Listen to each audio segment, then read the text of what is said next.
What's up, guys? Joe Carabasi here, owner of Defined Mind and Body Wellness, hypnotist, and coach. And today we are talking about why low carb diets don't work. Now, I know what you're thinking. There's probably been a time in your life where you've cut out carbs and you're like, hey, I cut out carbs and I lost a lot of weight. I believe it. Here's the problem. My question to you would be, and again, no judgment, but it would be, when you did cut out the carbs, however much weight you lost and during that period of time, how much of that weight have you been able to keep off since? Now you might say, well, it's because I stopped, I introduced carbs, or life changed, whatever. But here, that's the crux, right? Look, here's the deal. If you are someone who is a normal average person, you are not a competitive athlete, you are not spending 2 to 4 hours a day with physical output. If you're not doing those things, you do not need carbohydrates, especially if you have over 20 pounds to lose. The bottom line is your body just simply does not need carbohydrates. Here's the thing though, your mind does. Whenever you tell your mind no, it's gonna want something more. That's just a rule of thumb. And so a lot of times, the first thing we cut out when we wanna lose is carbohydrates. And it might feel good for a short period of time. It might not be an issue, but it will become an issue because you'll find yourself in social situations where there's something delicious that you want to have. And if you don't allow yourself to have it at all, you're going to be now fighting that urge. And that just creates an unnecessary level of stress that you got enough going on in your life. You don't need to fight yourself on carbohydrates. I'll tell you something. I've been training, since I was 14. I'm turning 39 in February, right? So a long time, consistently, 5 days a week, on average, every year in, year out. I can tell you though, it wasn't until I stopped, my last bodybuilding show. I'm a natural bodybuilder. It was my last bodybuilding show. The prep was so difficult.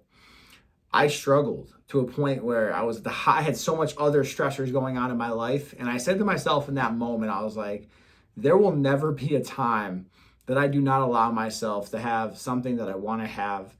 Because and it really made me think, unless it's for a specific goal, what is the purpose of giving yourself that much pain? We have enough things to worry about in this world. So what I recommend isn't to cut out carbs completely, but it sure as hell isn't for you to have carbs all the time.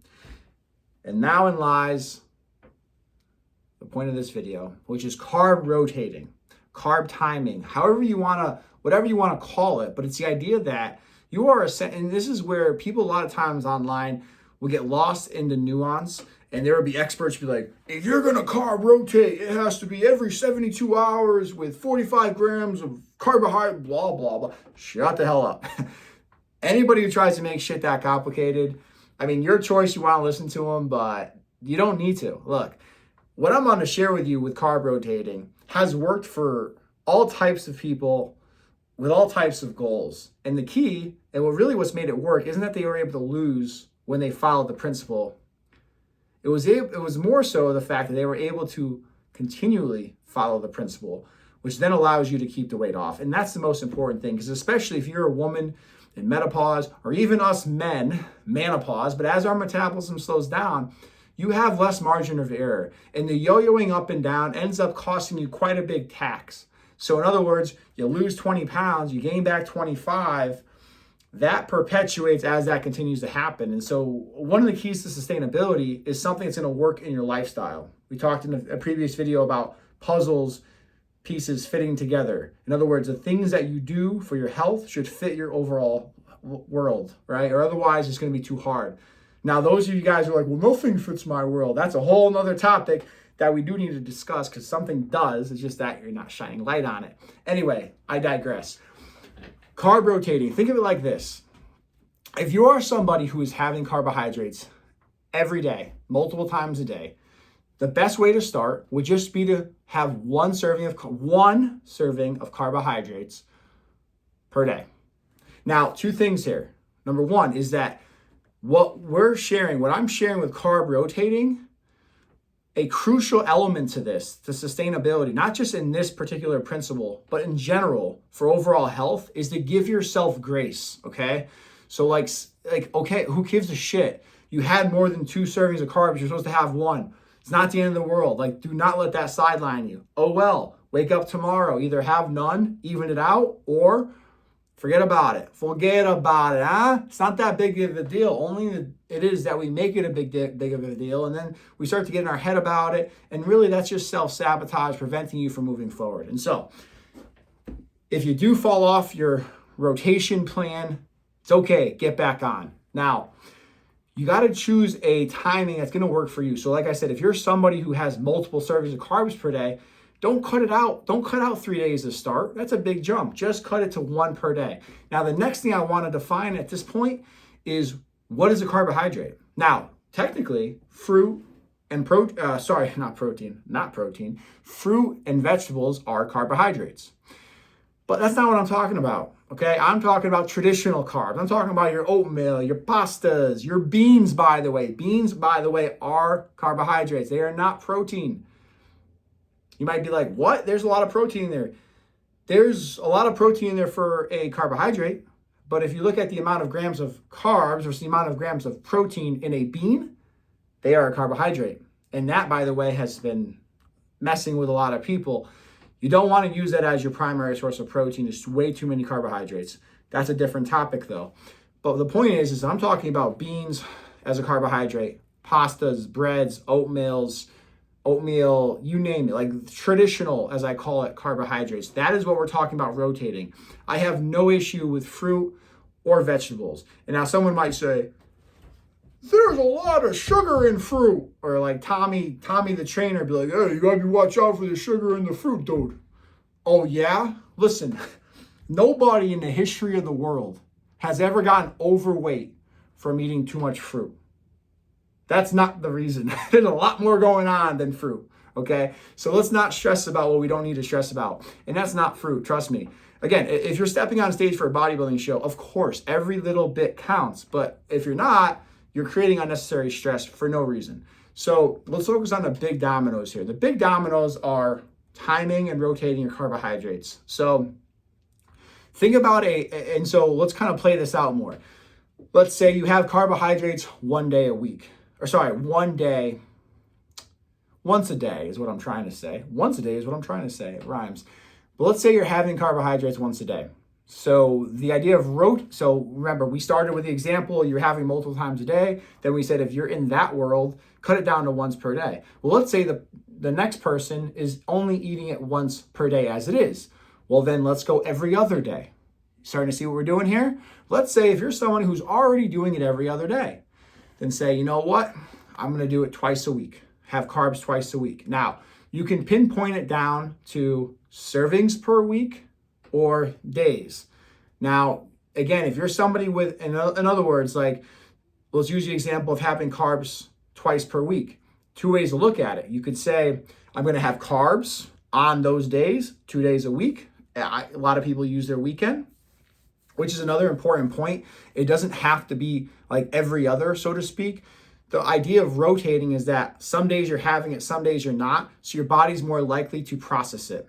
It's when we have it more than we need to, our body's not going to process it. And especially if you're someone who has cellular inflammation, it's just going to increase your inflammation if you don't ever cut it down. So you can look at it from a perspective of, okay, I'm going to give myself the allowance of carbohydrates with proportions 2 days a week. Or you could look at it from a more like committed or, restricted perspective of like, all right, 2 days a week, I'm going to have 1 serving of carbohydrates. And so think of a serving as kind of like the cup of your hand. Now, you don't have to actually take food and put it in your hand. That would be disgusting, especially if like you're touching my food like that. I have something about someone with their hands and food takes away my appetite. Not many things do, because I'm a really hungry guy. But that is gross. In any event, you don't have to eyeball it, okay? You don't need a freaking scale. Trust me, you don't need a scale. Don't weigh your food if you're not someone who is stepping on stage or you're a competitive athlete. It is a waste of time. And I say that because I've helped thousands of people without having to do those things. And I'm not so concerned about helping you lose weight. I'm more concerned about helping you lose weight and keep it off. Because again, as we age, and especially as our world gets even more complex and stressful, The last thing we need is added stress, and the last thing we need is yo-yoing, right? So it's more about sustainability. And if you're at a place right now in your life where you were to say, hey, I'm sick and tired of yo-yoing, I'm sick and tired of quick fixes, this is a tip that you want to install into your routine today, tomorrow, whatever it is. Carb rotating. Pick a frequency that is more restrictive than what you're currently doing right now, but is not too far of a reach so that it's more likely you're going to do it. Define it, literally define it, write it down, type it. Whatever you have, somewhere you can have it on paper so it makes it real to say, okay, this is my frequency. And then allow yourself to be human. You are human, you're going to mess up, you're going to miss, that's fine. And then you can start to really anticipate and plan ahead. In other words, let's say you're doing an every other day type of thing. Well, the time I'm filming this right now is the holidays. So in the holidays, there's more holiday parties. So what if you look at your schedule and you're like, oh gosh, I have a holiday party on Thursday, Friday, Saturday, but I get carbs Tuesday, Thursday, Saturday, whatever it is. Well, you can just, oh, okay. Well, I'm not going to have carbs on the days I don't have holiday parties. On the days I do have holiday parties, I'm going to allow myself carbs. Just that easy. And one last final tweak you can make. Carbs and alcohol are not created equal. They are not the same thing by any stretch. Carbs are 4 calories a gram. Alcohol is 7 calories a gram.